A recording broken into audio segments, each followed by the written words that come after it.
એ સાર્થક થયો। એના કારણે મતદાતા ભાઈ બહેનોએ મોદી સાહેબના નામે વોટ આપ્યા।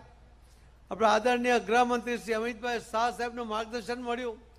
વર્ષો સુધી ગુજરાત ખૂંદીને એમને જે અનુભવ હતા કે કઈ સીટ પર કોણ જીતશે, એના કારણે ઉમેદવારનું સિલેક્શન કરવામાં એમનું યોગદાન રહ્યું। મતદાતા ભાઈ બહેનોએ મોદી સાહેબ પર વિશ્વાસ કરીને એમણે મતદાન કર્યું અને ભારતીય જનતા પાર્ટીના બૂથના અને પેજ કમિટીના સભ્યોએ એ સપનું સાર્થક કર્યું। એના માટે તમને અભિનંદન આપું છું। મિત્રો, આ વખતે પણ મેં કહ્યું કે દરેક સીટ 5 લાખ મતે જીતીશું। આપણે કઈ ફાંકા મારવાવાળા લોકો છે ભાઈ? બોલો, આપણે તો વાસ્તવિક વાત કરીએ છીએ। અને એટલા જ માટે હું